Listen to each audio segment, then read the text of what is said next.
Hello. Welcome to Inside Scoop. I'm Paula Rizzo. Were you just in the middle of doing something else and then I distracted you? I'm sorry if that happened. I get it. That's what happens to us, right? It's like I'm in the middle of something, I'm in the zone, I'm being really productive, and then off I go doing something else. And then I'm like, what was I in the middle of doing? You can raise your hand if that happens to you too. It happens to the best of us, I have to say. But don't worry, we have some ways to avoid this, to handle these distractions, especially in a hybrid world, right? We're now some of us are working from home. Some of us are working remote. Some of us are working from a coffee shop. Some of us are working from the top of a mountain, whatever it is. And the distractions are pretty big now. We just got used to working from home, and now it's like, hey, do this all over again, but in the office, because you're not used to being around people anymore. I have a great expert today who is a best-selling author and someone who I think you're going to really like and enjoy her tactics, her ideas for really cutting down on the distractions. And it's something that I personally have worked on a lot in my life. So I'm excited to talk to her to see what her ideas are there. And I have a resource for you before we bring her on in just a moment that will help you get organized and be less stressed. It's my list making starter kit, and you can grab it at paularizzo.com/lists. And also in this list making starter kit, I will say, is a distraction placeholder, what I call distraction placeholder, and how I use it on my to-do list. And we can talk about that a little bit later as well. But it is one of the things that I have to say, anytime I talk about lists and getting things done, when I mention this distraction placeholder, people are like, oh, I wish I did that sooner. That's so amazing. So we'll talk it. We'll dive in a little bit more on that. But I want you to grab that. So go ahead and do that. And I'm also a LinkedIn Learning instructor, and I have quite a few courses on LinkedIn. One of them is how to set boundaries and protect your time, which is important. We're talking about distractions. Boundaries are going to be important for you here. So that's one you're going to want to check out. And I do have another one on hybrid work and how to be your most productive doing that. You can check out all of my LinkedIn courses, of course, on LinkedIn Learning, or if you go to paularizzo.com/LinkedIn, you can check those all out there at any time. You can watch them day or night. And please share this video. If you're watching this right now and you're like, you know what? I have a friend who gets very distracted and is always talking about how she doesn't know where she was or what was I in the middle of. Share this right now. Hit that share button or tag someone below, a friend of yours who you think might benefit from this. We would love to hear your questions as well throughout our chat. So please leave questions. We're going to answer those towards the end. So if you're watching the replay or if you're here with us live, leave those questions below. We're not ignoring you. We will get to those as soon as we can. And that's it. I want to bring on my guest. I think it's time, right? So without further ado, joining me today is focusologist and bestselling author and speaker, Penny Zenker. I think Zenker. I totally screwed it up, Penny. I'm so sorry. Penny Zenker. I'm so sorry. I was distracted. I was flipping between two things. This is what happens to us. Well, thank you for being here. We need help. We've always needed this help, but now I think more than ever. Could you tell me, I know you have a very specific, three things that we should be looking at when it comes to distractions. It feels like 1,000, but you have pared it down to just 3. Well, it could be 1,000, right? But the thing is that we just tend to stay in that loop of just saying, oh, I feel so distracted. But if we don't break it down into something more specific, then we don't own it. Mm-hmm. And so I just made it simple, 3 things. So for instance, right now, emotional distractions. The biggest thing that people don't even think about is that you've got so much going on. Maybe you're taking care of your parents who are older, or your kids are sick, or you got passed over for the job that you wanted, or whatever, right? There's different things that are happening emotionally for us that are distracting us from doing that thing that we need to do right now. And the other 2 are physical distractions, right? Okay. Is being cold or something in our physical being, and then looking at our environment and how our environment distracts us. Okay, so that's a lot. Exactly. Right. It's a lot. I mean, those are a lot of things. Your mind could be somewhere else, or literally your attention could be pulled away because, the lawn people are here making noise outside or whatever it is. Uh, Right. so when we're talking about a hybrid environment, right? So people have been working from home for a very, very long time, and which I love, and I love working from home. But now people are going to be going back into the office. What Mm. considerations or what kinds of things should we think about when we are splitting our time, and wanting to be focused wherever we are? Well, there's things that we can do for ourselves, but there's also things I think that the organization needs to take a look at and do. And one of those things is just to constantly step back and see what's working and what's not working, because Hmm. we kind of get caught up in this learned helplessness of just doing things a certain way. Like even at home in the beginning, I allowed myself to just let the distractions happen and not really do anything to stop them, like to stop my kids from coming in or have a discussion as to how we can work this better. We just kind of get frustrated with it, and Sure.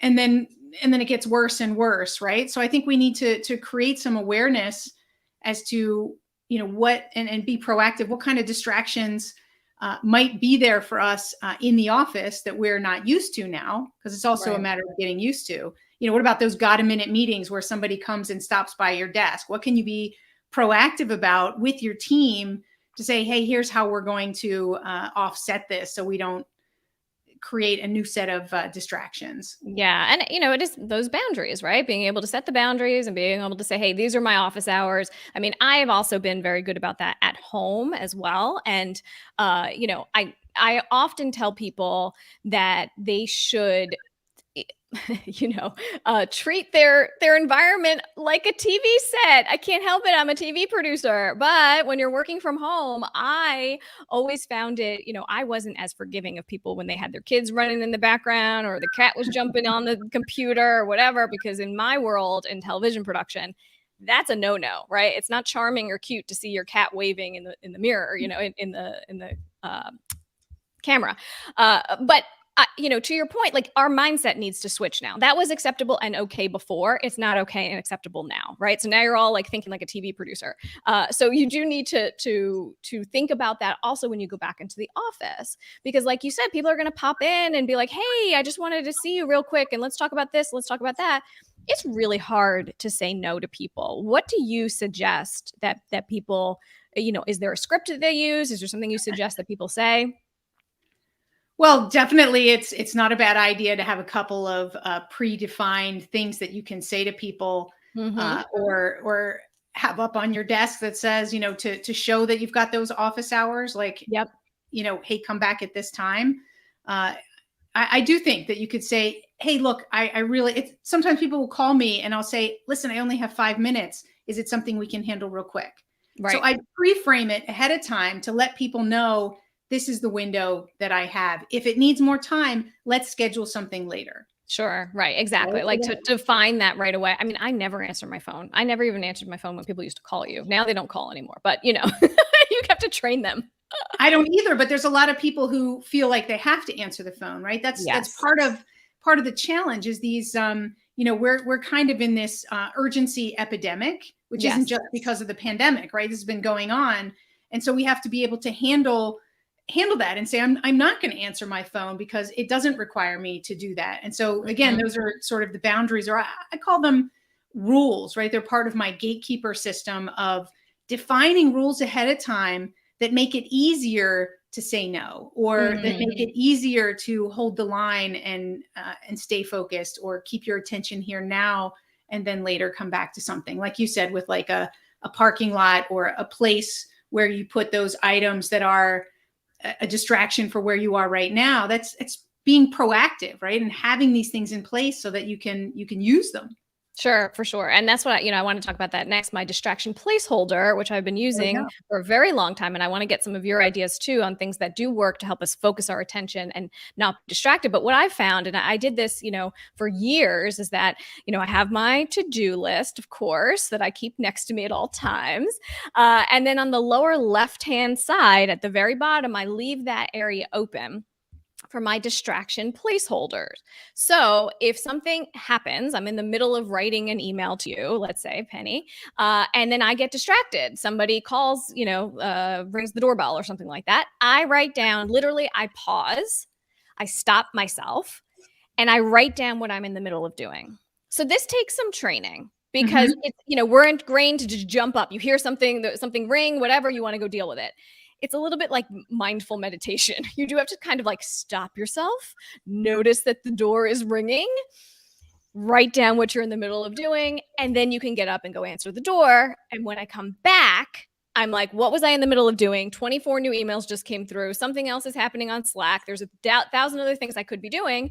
But no, I'm going to go to my distraction placeholder and I'm going to see what I was in the middle of doing because that was important in that moment. And if you go to paularizzo.com/lists, you can see how I do it and you can download that for free. But I'm interested to hear your thoughts on that. And then, if there are any other little tips and tricks we can give people to be less distracted and more focused. Yeah, absolutely. I think that's a great idea, right? Because it happens. We get distracted. That phone call does come in that we need to pick up, and so I'm all for just quickly jotting down where you were, right? So Mm-hmm. I just kind of call it the what am I going to do next? Yes. And it's supported for me because every time I sit down to do something, I write down what am I going to accomplish in this period. So if I'm sitting down for a 40-minute block, then I'm saying, what am I going to accomplish? I'm also taking a look at how I can proactively remove any distractions, put my phone in the drawer, uh, get what I need around me. And then when that phone call does come in and I decide that I need to pick that up, then I know what I was going to accomplish for that period. And then, like you said, then I would write down, okay, where am I? What's the next thing? I kind of go with what's next. What's the next thing that I was going to do? Right. So that Right. it triggers for me. Okay, got it. Yeah, because it does take, I think the number is 26 minutes. I can't remember, or is it 22 or 26? I think it's 22, for you to get restarted once you've been distracted. So it does take a little bit of time to do that. Let's talk a little bit more about, what employers can do, because the truth of the matter is, I haven't heard yet. Prove me wrong in the comments below if your company is doing something really great to help you with distractions.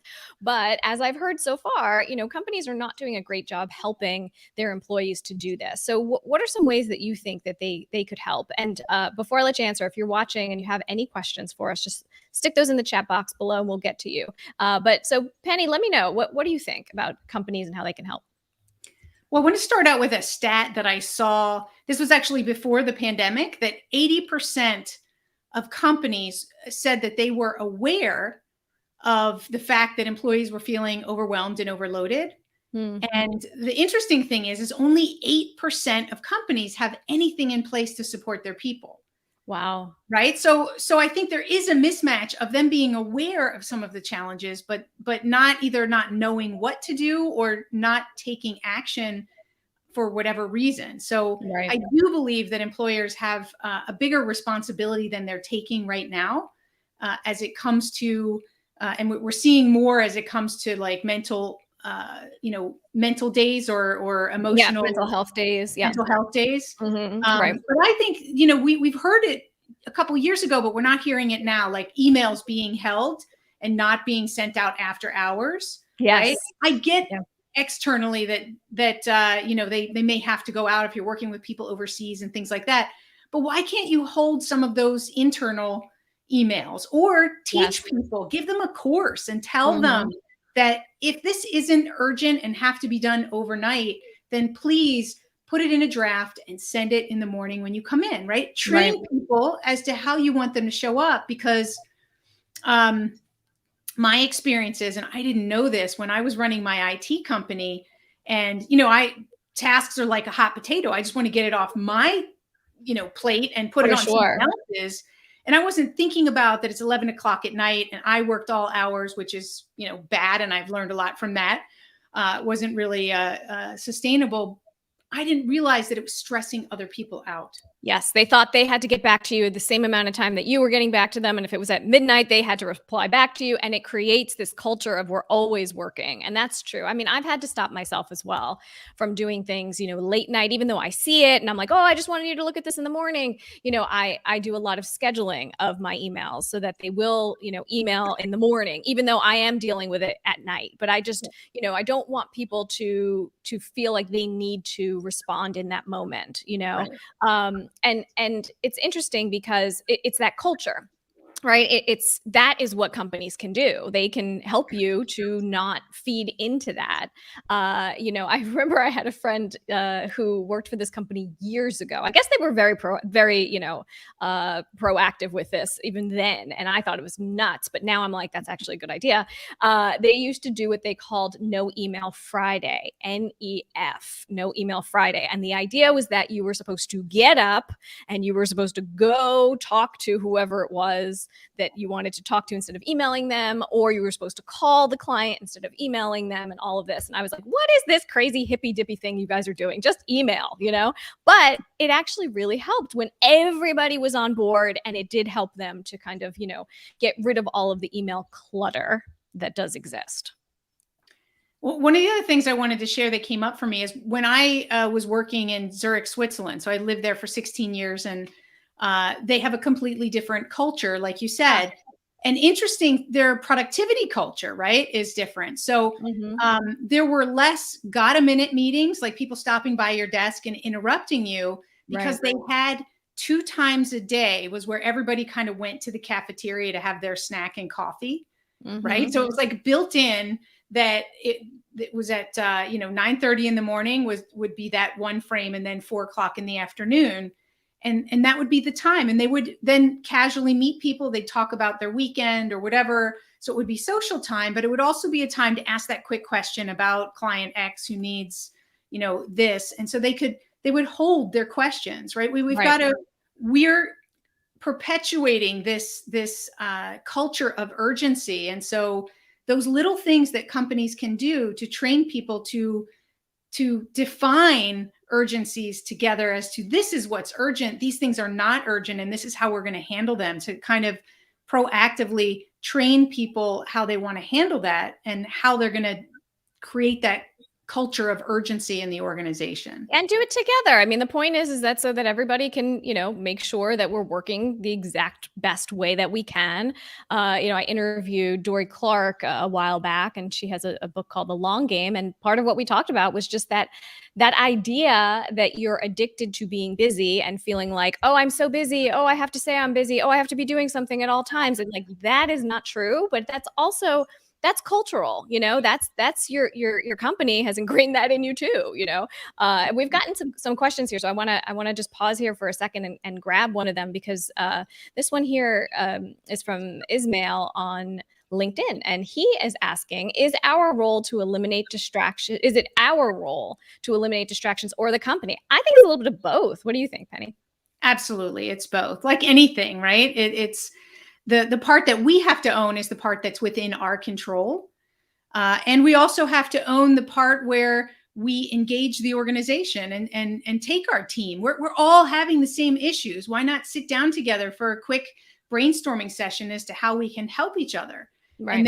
And then ask, hey, these are the things we suggest the company could do. And the company could also come with their suggestions. So it's got to be both sides looking at the issue and coming up with solutions. Yeah. And Mara from LinkedIn, O'Neill, is saying, I feel that the onus is primarily on the employee first, since distractions can happen in other areas of our lives too. True. That is a good point. But with strong support from companies. So it is obviously just what you said. I mean, it's all of these pieces. You don't come to work and you're just like, hey, I'm just a worker now. I'm going to forget about my whole life that's part of me. So I have something I wanted to add there that came up for me is that, a good example is, so managers also feel, leaders in the organization, they're also somewhat overwhelmed, overloaded. The pandemic comes in, they've got these new challenges. How are they going to deal with them? And we're just not taking enough time to step back and to look at things. So what happened in the pandemic around communication, for instance, is more systems were added. So what I found is people are even more distracted, especially now that it's hybrid. This is going to also be a huge issue, is that they're a part of so many different chat platforms, right? They're not making a clear designation of, we're going to communicate project matters on this platform in this way. We're going to communicate with our Teams platform in this way. But there's so many more platforms that have been added. Some people are in the office, some people aren't in the office. And so the company, in my opinion, that's a great area for them to take responsibility and to say, hey, look, we're going to eliminate anything that's not necessary. Let's look at the redundancies that we've accidentally created by trying to come up with solutions, because it Sure. happens. And let's reduce those and say, you know what, we really don't need to use WhatsApp, Skype, and Slack, for instance. We could For really sure. do everything that we need to do on this one platform. Hey, and here's how you guys can help to manage yourself, is that you don't need to be online and be responsive for everything. Use the do not disturb and so on and so forth, right? Some Right. training and some guidance that it's okay. Give them permission not to always be available. Yeah, and I do want to talk about apps in a minute because we do have a question about it. But it's a great point. I mean, I'm doing this with my own team right now. There's like too many places for us to talk to each other, and then we're like, wait, where is that thing? And it's falling through the cracks. Was that on an email? No, it was in Asana. Oh wait, didn't you Slack that to me? So we're trying to streamline too, because you're right. Like there's too many points of entry now where you can really, but just overload yourself, and you're distracted by these things that are popping up in your inbox. But really being able to focus and be laser focused and say, okay, this tool is for this purpose. This tool is for that purpose. Bringing up and voicing your opinion to your managers and to your bosses is important too. To be able to say, hey, this isn't working, or maybe this worked when we were all in the office, but now that some of us are not, it doesn't work anymore, and that's okay. So I just want to bring up this question from someone from LinkedIn who's asking, are there useful apps, extensions to help you promote your focus? What do you think? Promote your focus. I'm not sure I understand the question 100%, but there's, apps can be a great productivity gift and curse, right? Yep. So it really depends on how you're using them. So there are some great tools out there. I'm a fan of less tools than more tools. Okay. But depending on what works for someone, like Priority Matrix gives you a lot of different options to use matrices to set them up to work in that way, if you like to create structures in that way. So I've never heard of this. What is it?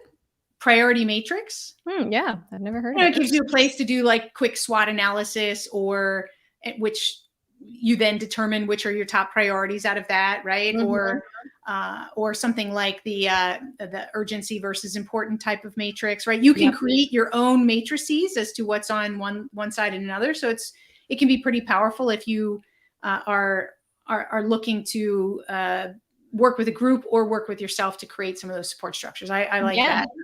That's helpful. I'm a fan of the Pomodoro technique. I don't know how you feel about it, but I like it. So, for those of you who don't know, Pomodoro is 25 minutes of focus time on one task, and then you take a break, and then you start up again. And what I like about it, and you can do this, they have an app, or you could do this just with setting a timer on your phone. It doesn't have to be 25 minutes. It could be 20 minutes. It could be 15 minutes. I started doing it with 10 minutes because I was just like, my mind is too fast for 25 minutes. Now I've worked my way up. But the good thing is that it does train you to focus for that amount of time, to say, hey, I'm going to make sure that anything that pops up, I'm going to ignore, so I can do this, because you're supposed to stop the clock when you get distracted. So it does help. So I do like that, the Pomodoro technique. And there's of course, I think mindfulness apps do help in this way. I'm a fan of meditation. I use the Calm app, although now that I say that, I've been pretty bad for the past month and a half. I have not used it. So I do need to get back on board with that. But it does help you. Meditation does really help for you to just pause before you jump into doing. And I think that's a really important lesson. That's been for me, just to see what's in front of you instead of just jumping to attention right away. Yeah, I call that like the action bias, where we don't stop to take a look, and are we doing the most important and effective thing, or are we running in a direction that's taking us away from what is actually more important. So I agree with that. And I think the apps, where the benefit is if it's an app that helps you get into a routine, like you said, it's those routines that help you to be more effective because you're being purposeful with it. So if it's listening to, the Calm app and being on there every morning or every day at lunch, or whatever you're doing to clear and transition and provide clarity, adding Yeah, that it is. routine is really powerful. It's true. The routine, creating the habit, like those are things that, even beyond, there's an app that Nicole's talking about now in the chat there on LinkedIn, called Forest, which I've never heard of. The longer you're off your phone, the larger the tree grows, which helps with phone distractions. That's cool. Because now I know it's good, but I hate that it tells you like how many hours you've been on the phone for the day. And I'm like, what was I doing? I don't understand 5 hours yesterday. But that's what happened. So I'm going to check that one out. That's actually pretty cool. If anybody else has any other questions, or if you're watching the replay, put those questions below. We'll make sure to get to those, even if it's after the fact. But Penny, I want to get to the freebie that you have for everybody, because I know there's a quiz that we can take to really help us with this. So can you just walk me through that? What people will find if they go to your site, which is there it is. Absolutely. So what they'll find is they see that there's a little question there. Are you a time zombie? So we're going to take a look at what's your distraction profile, or your focus profile, whatever you want to call it. And it's going to ask questions around those 3 different areas that we started out talking about, the distractions that we have that are physical, emotional, and environmental, and getting us really clear on what those things are, some things that you might not have thought about that are truly distracting you. And then you're going to find out whether you're a wizard, which is awesome, or maybe you're a hamster on that wheel and you can't get off, or a squirrel, or even a deer in the headlights, right? So it's a fun way to just create some real heightened awareness as to, where you are, and give you a place from there to, own your distractions. Because, we tend to only own our actions, right? But we need to own our distractions as well.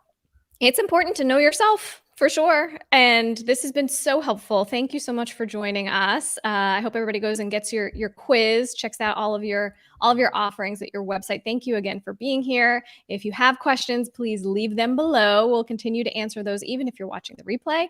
And I'd also love for you to check out the free gift that I have for you, which is my list making starter kit at paularizzo.com/lists. I have my distraction placeholder on there, so you can sort of check out how I deal with distractions as well.